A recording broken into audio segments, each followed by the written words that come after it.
Hello, स्वागत है इस चैनल में। आज हम लोग करेंगे लोकगीत और लोकगीत से संबंधित सारे क्वेश्चन सॉल्व कर सकते हैं और ये मोस्ट इम्पोर्टेंट है, चाहे वो जेपीएससी हो या फिर सीजीएल।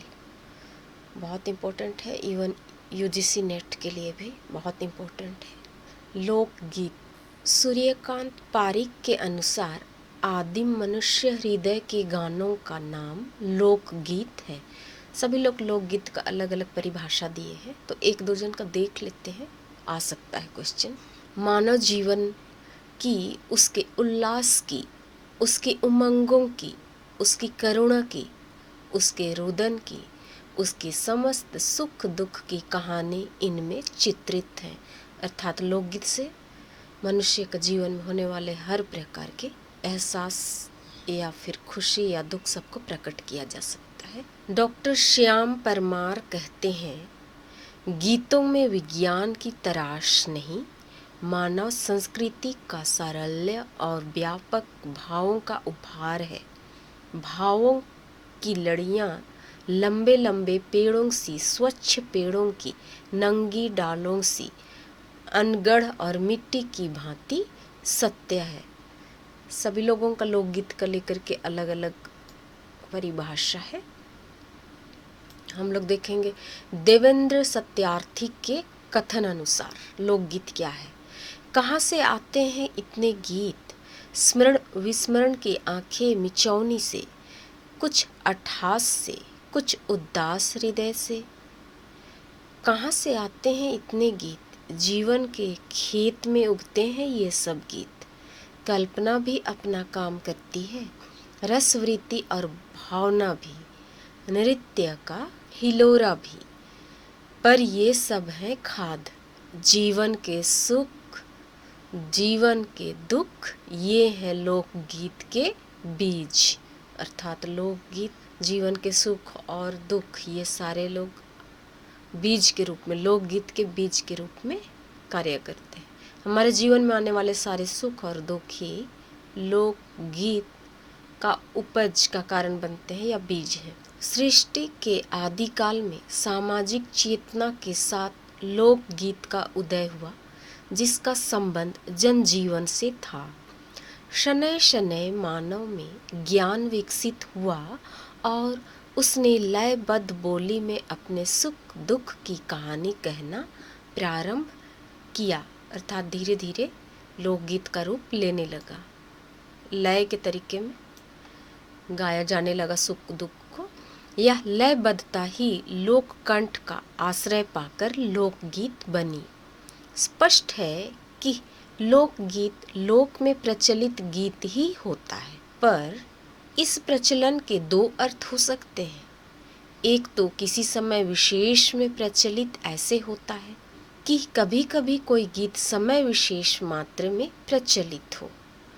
यह प्रचलन अस्थायी होता है और कुछ समय पश्चात वह गीत समाप्त हो जाता है। दूसरे अर्थ में लोकगीत का ऐसा प्रचलन आता है जिसकी एक परंपरा बनती है और वह कुछ पीढ़ियों तक चलता रहता है। द्वितीय वर्ग के लोकगीत एक और तो ऐसे गीत हो सकते हैं जिसमें लोक वार्ता के तत्व समाविष्ट हो।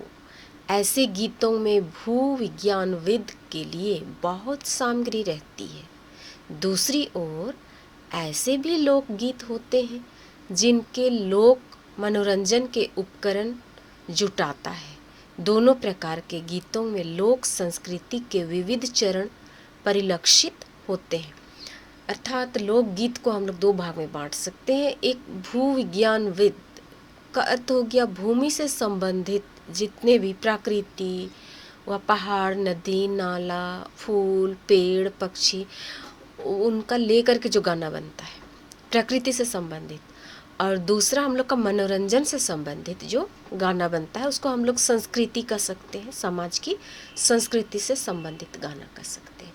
इस तरह से आदिवासी लोकगीतों का अध्ययन यूँ तो सारे भारत में नृतत्व शास्त्र की इस शाखा का, जिसे लोक वार्ता कहते हैं, उतना विकास नहीं हुआ, किंतु आदिवासियों में यह विषय और भी उपेक्षित रहा।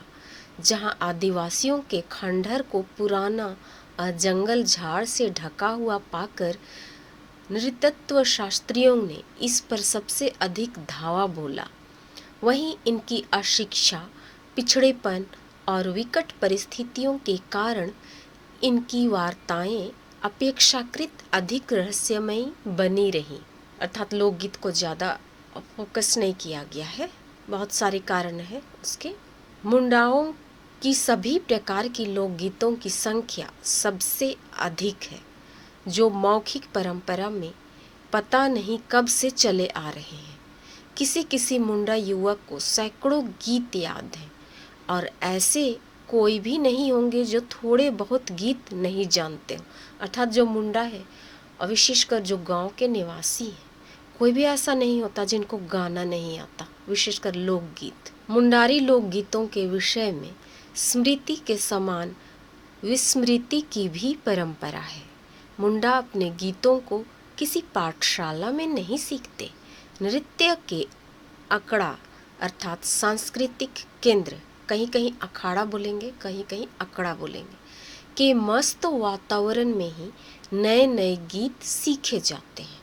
कभी कभी अखाड़ों में विभिन्न गांवों के नवयुवक सम्मिलित होते हैं और किसी के द्वारा कोई नया गीत गाया जाता है तो दूसरे नौजवान उसे तुरंत सीख लेते हैं। अर्थात एक गाया और दूसरे लोग दोहराएंगे और दोहराते हुए वे लोग सीख जाते हैं। फिर मस्ती तथा नशे के वातावरण में वहाँ से अलग होने पर गीत के कुछ अंशों को भूल भी जाते हैं, किंतु उनको उसकी कोई चिंता नहीं। मुंडा जाति कवितामय है। प्रत्येक व्यक्ति भावुक और स्वरपूर्ण है। दूसरे उनकी काव्य कला इतनी सरल और सुपरिचित है जिसके संस्कार प्रत्येक व्यक्ति पर पड़े हुए हैं। ऐसी दशा में किसी नए गीत की संपूर्ण रूपरेखा की कल्पना भले ही प्रत्येक व्यक्ति ना कर सके, किंतु कुछ भूली हुई पंक्तियों को मिला लेना थोड़ी सी भी प्रतिभा वाले गायकों के लिए कठिन नहीं होता। अर्थात गाते समय अगर एक लाइन भी भूल जाए तो वे लोग अपने लयबद्धता से अपने शब्दों को डालकर पूरा कर लेते हैं। मुंडारी गीत साधारणतः 3 पदों के होते हैं। 3 पदों में से कभी कभी 2 और कभी कभी 1 पद पूरे के पूरे बदल जाते हैं। ऐसे परिवर्तन बहुधा अर्थों में भी मोड़ पैदा कर देते हैं। मुंडा संस्कृति के अनुसार एक वर्ष 12 महीने को 3 मुख्य ऋतुओं में बांटा गया है। ये ऋतुएं हैं गर्मी, वर्षा और जाड़ा। गाना जो लोकगीत है उसके अनुसार अलग अलग ऋतुओं में अलग अलग लोकगीत गाए जाते हैं। एक ऋतु के लोकगीत को दूसरे ऋतु में गाया जाना वर्जित है, अर्थात मनाही है। झारखंड के अन्य भाषाओं, नागपुरी आदि में भी यही परंपरा है। अर्थात बहुत सारी परंपरा जो झारखंड में हैं या अन्य जातियों की परंपराएं या संस्कृति कुछ बहुत जरूर मिलते जुलते हैं। सबके लय ताल आदि अलग अलग हैं। ऋतु के अनुसार गाए जाने वाले लोकगीतों का वर्गीकरण निम्न प्रकार है। बहुत इम्पोर्टेंट है, ध्यान से याद करेंगे। ग्रीष्म ऋतु में कौन कौन से गीत गाए जाते हैं? पहला है जादुर, गेना और जादुर, जापी। ये सारे के सारे ग्रीष्म ऋतु के गर्मी सीजन वाले गाना है। वर्षा ऋतु के गीत, वर्षा ऋतु में करम, हम्बल करम, रंबल करम, चिटिद, खेमटा, लहसुआ, ये वर्षा ऋतु के गाने। क्वेश्चन में आ सकता है कि रंबल करम कौन सा ऋतु में गाया जाता है? जाड़ा, गर्मी, बरसात, बसंत ऋतु। तो आपको करना होगा वर्षा ऋतु। चिटिद और खेमटा किस ऋतु में गाया जाता है? वर्षा ऋतु। इस तरह से याद कर लेना है। आगे है जाड़ा ऋतु में गाए जाने वाले। जाड़ा ऋतु में गाए जाते हैं मागे, जरगा, जरापी। ये 3 गाने जाड़ा ऋतु में गाए जाते हैं।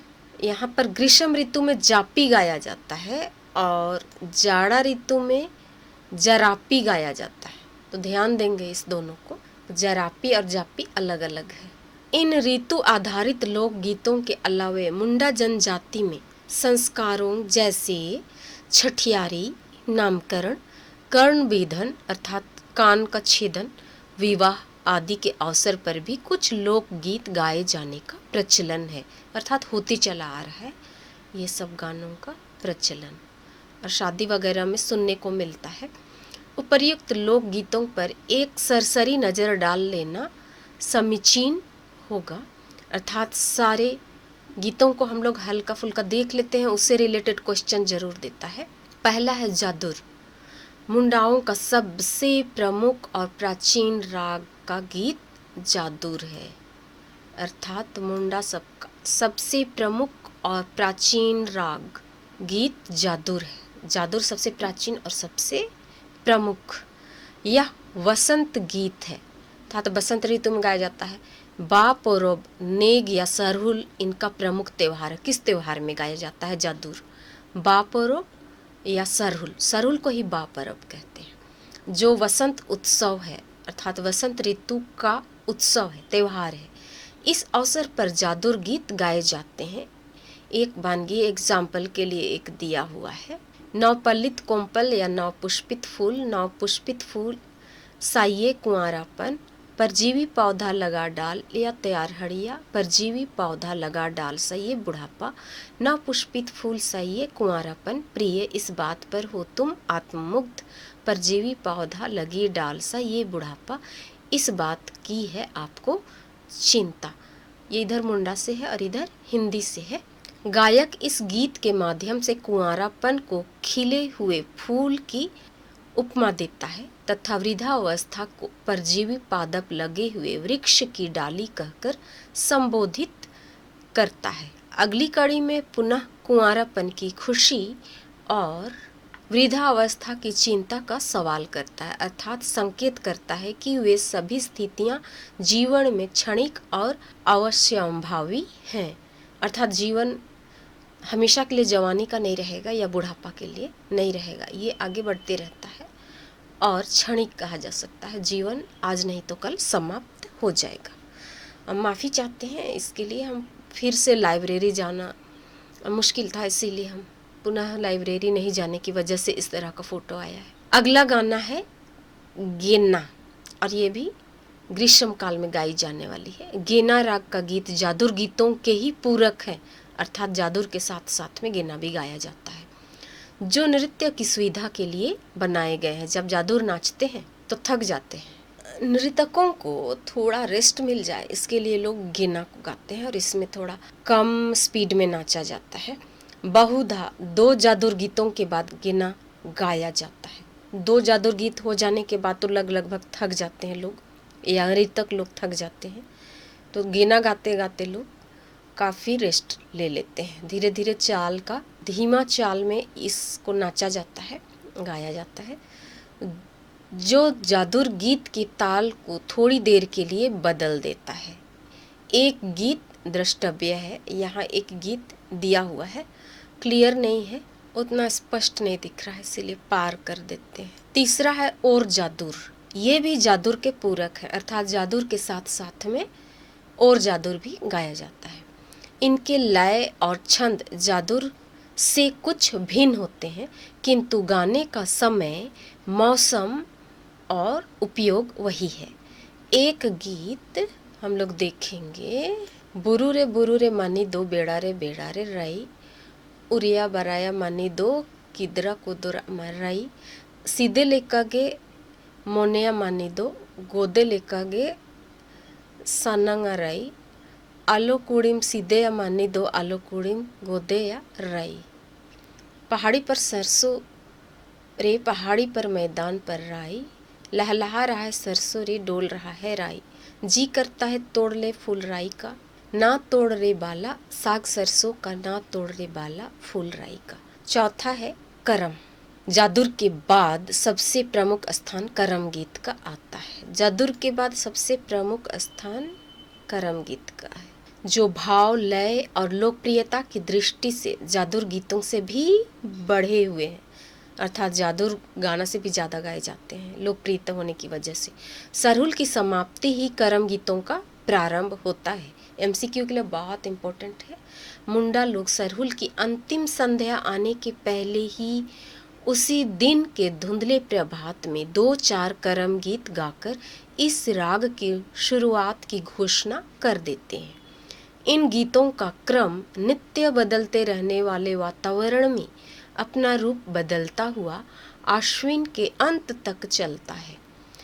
भादों के शुक्ल एकादशी में करम पर्व मनाया जाता है, भादों के शुक्ल एकादशी में, और उस पर्व से भी संबंध बहुत से गीत हैं, किंतु दरअसल करम गीत पर्व की सीमाओं में बंधे हुए नहीं हैं। अधिकांश करम गीतों की पंक्तियाँ लंबी होती हैं, जो गाते समय खींचकर और भी बढ़ा ली जाती हैं। उनके स्वरों का आरोह अवरोह और कंपन करम गीतों की सबसे बड़ी विशेषता है, जो इन्हें अन्य गीतों से अलग पहचान देती है। करम गीत की 2 कड़ी निम्नलिखित है। करम गीत को ही लंबा खींचा जाता है। नेरे जोनम बारसिंग नगेन गे लांदा जागर हिरिति पिरिति ने जीवन गातिंग ने जीवन कामी नगेन कांसा पित्तल पोआ जानरे कांसा पित्तल बदला नामोगा ने जिनित गातिंग ने जिनित का बदलावा। इसका हम लोग हिंदी भी देखेंगे, बहुत मीनिंगफुल है। जन्म इस धरा पर 2 दिन हेतु ऐसा थी, हंसना बोलना प्रीत दुलार ये जीवन ऐसा थी। ये जीवन कर्म के लिए कांसा पीतल टूट जाने पर बदले में मिल सकता है, ऐसा थी प्रिय। इस जीवन के बदले ना मिलेगा कुछ और भी रे। अर्थात जीवन टूटा तो हम लोग को कुछ और नहीं मिलेगा, यही एक जीवन है, इसे जी लेना है। इस गीत के माध्यम से मानव जीवन के क्षणिक एवं अमूल्य होने के बारे में तथा इसका उपयोग सद्कर्मों हेतु करने के बारे में कहा गया है। अर्थात यह जीवन दोबारा नहीं मिलेगा, इसीलिए इसमें जितने अच्छे कर्म कर लीजिए, क्योंकि ये बहुमूल्य है और क्षणिक है। 5वां है जरगा। करम के बाद जरगा गीतों का मौसम आता है, जो कार्तिक से माघे पर्व के सीमा तक गाए जाते हैं। कार्तिक से माघे पर्व के सीमा तक इनकी संख्या जादुर और करम गीतों से बहुत कम है। 6ठा है जापी। ये शिकार गीत हैं और मुंडा गीतों में इनकी संख्या सबसे कम है, जापी में सबसे कम। ये उन शिकार के आयोजनों में जो होली और सरहुल पर्वों के उपलक्ष्य में होते हैं गाए जाते हैं। अर्थात शिकार का आयोजन किया जाता है सरहुल पर्व में, होली में, उस समय इन गानों को गाया जाता है। ग्रीष्म ऋतु में गाए जाने वाले ये गीत आजकल ग्रीष्म ऋतु में गाए जाने वाले आजकल अन्य अवसरों पर भी प्रसंगवश गाए जाने लगे हैं, प्रसंगवश गाए जाने लगे हैं। जैसे नृत्य के अखड़ा में प्रवेश के समय, बारात में गए बारातियों द्वारा दौड़ा दौड़ी कर डंडों से मारे गए सुअरों को लाए जाते समय। एक गीत निम्नलिखित है। शिकार को निकले पुरुष हाथों में बलुआ चमचमा रहे, शिकार को निकले पुरुष हाथों में तीर खनका रहे, ऐ भाई किस ओर चल पड़े, हाथों में बलुआ चमकाते, हाँ बलुआ चमकाते किस ओर उठ पड़े, हाथों में तीर खनकाते, हाँ तीर खनकाते। इन गीतों का प्रयाण की गतिशीलता, युद्ध की ललकार और सफलता की उमंगे तीनों भरी हुई हैं। 7वां देखते हैं संस्कारों से संबंधित गीत। अर्थात ये भी लोकगीत ही गाए जाते हैं। इन संस्कारों में संस्कार और संस्कृति ही है जो हम लोग को जीवित रख। छठियारी बच्चे के जन्म के 7 या 8 दिन पश्चात छठियारी मनाया जाता है, यही लगभग मनाया जाता है। लेकिन आजकल अपना टाइम देख के फुर्सत लेके लोग छठियारी करता है, लेकिन नॉर्मली 8 दिन 9 दिन में ही छठियारी किया जाता है। गांव जवार की स्त्रियां प्राप्त नदी तालाब में मिलकर स्नान कर आती हैं, फिर मिलकर परंपरा से चला आ रहा रिवाज पूरा किया जाता है और मिलजुल कर हणियाँ पिया जाता है और बुजुर्ग औरतें गाती हैं। बालिका जन्मी है माँ जी, माता तो खुश है माँ जी, माता तो खुश है माँ जी, माता तो खुश है, पिता तो खुश है माँ जी, पिता तो खुश है। अगला गाना कर्ण बेधन। कर्ण बेधन अर्थात कान का छिदाई होता है, तुकुई लुतुर। मुंडाओं में इस संस्कार का महत्वपूर्ण स्थान है, इसे पूरा करना अति आवश्यक होता है। इस अवसर पर गाया जाने वाला एक गीत है, ए मकड़ी तूने जाला तो फैला दिया है रे, जाला तो फैला दिया है, ए मकड़ी तूने जाला तो लगा दिया है रे, जाला तो लगा दिया है। इस उस वृक्ष पर ए मकड़ी तूने जाला अपना तान दिया है रे, जाला अपना तान दिया है। सुई धागा तुम्हें मिल गया है रे मकड़ी, जाला तूने लगा दिया है रे, जाला तूने लगा दिया है। कहीं कहीं निंद्रम को बिंद्रम बोलते हैं, अर्थात नागरी मुंडा लतर दिसुम मुंडा में कुछ बहुत शब्दों का हेर फेर होता है, लेकिन सुनने से समझ में आ जाता है। जैसे यहाँ निंद्रम लिखा हुआ है और नागरी मुंडा में बिंद्रम कहते हैं मकड़ी के लिए। आड़ंदी अर्थात विवाह से संबंधित। विवाह के अवसर पर गाए जाने वाले गीतों में गाली भरी हुई है। दो कुटुंबों के मधुर मिलन के अवसर पर यह व्यंग्य विनोद मीठा ही जान पड़ता है। इन गीतों की संख्या बहुत कम है। कुछ गीत दूल्हा दुल्हन के आशीर्वाद स्वरूप भी हैं और कुछ संबंधियों के स्वागत के प्रसंग में भी हैं। एक गीत इस तरह से है, हे माता सूर्योदय हुआ है, बालक का जन्म हुआ है। हाँ, बालक का जन्म हुआ है, माता पूर्णिमा का चांद आया है, बालिका का जन्म हुआ है, माता बालिका का जन्म हुआ है। बालक के जन्म से माता गौशाला उजाड़ हुआ माता। हाँ, गौशाला उजाड़ हुआ। बालिका के जन्म से माता गौशाला परिपूर्ण हुआ है। हाँ, गौशाला परिपूर्ण हुआ। इस तरह से गाना दिए गए हैं। इनसे संबंधित बहुत सारे सवाल आ सकते हैं। हम लोग देखेंगे 1942 ईस्वी में W.G. आर्चर और बिशप दिलवर हंस के प्रयास से मुंड लोक गीतों का संग्रह मुंडा दुरंग नाम से संभवतः प्रथम बार प्रकाशित हुआ। कोई कोई पुस्तक में दूसरा लिखा हुआ है, उसको भी हम लोग देखेंगे बाद में। केवल W.G. आर्चर का ही नाम आता है कोई कोई पुस्तक में, और कोई कोई पुस्तक में दोनों जन मिल करके W.G. आर्चर और बिशप दिलवर हंस, इनके द्वारा। और बिशप दिलवर हंस का SABD हंस भी लोग कहता है, अगर ऑप्शन में रहेगा तो। 1942 ईस्वी है और पहला मुंडा गीत जो है मुंडा दुरंग के नाम से प्रकाशित हुआ है। इसके अलावे AC राय की पुस्तक मुंडराज एंड देयर कंट्री 1912 ईस्वी में हुआ। फादर जॉन हॉफमैन के इनसाइक्लोपीडिया मुंडारिका के विभिन्न 15 खंडों एवं उसमें भी कुछ कुछ गाने दिए गए हैं, एवं मेन्नस ओडिया की मत्तुर कहानी के 5 भाग जो है, वहाँ उन 5 भाग जो कहानी पुस्तक है उसमें भी हम लोग यत्र तत्र लोकगीतों को देख सकते हैं। श्री जगदीश त्रिगुणायत के मुंडा लोकगीतों का संग्रह बांसुरी बज रही है अर्थात ऋतुसाड़ितन पुस्तक का नाम है, कि नाम से बिहार राष्ट्र भाषा परिषद पटना द्वारा प्रकाशित हुआ। इसका द्वितीय संस्करण 1970 ईस्वी में आया। इस सजिल्द मोटी पुस्तक का मुद्रक गया प्रिंटर्स गया है, अर्थात गया से इसको प्रिंट किया गया है। पुस्तक के 2 खंड है। प्रथम खंड में पृष्ठभूमि है जिसमें मुंडा भाषा एवं उनके दिए गए कार्यों का नेतृत्व विज्ञान का संक्षिप्त एवं सारगर्भित विश्लेषण किया गया है, और द्वितीय खंड में कुल 352 गीतों का संग्रह सरल हिंदी अनुवाद के साथ है। यह पुस्तक 527 पृष्ठों का है। इसमें बहुत सारा चीज़ मिलेगा। अगर पुस्तक अवेलेबल होता है झारखंड झरोका से आप लोग ले सकते हैं, नहीं तो फिर लाइब्रेरी में है। और ये पुस्तक पढ़ लेने से आपका लगभग पूरा मुंडा से संबंधित जितना क्वेश्चन है बहुत को 90% तो सॉल्व हो जाता है।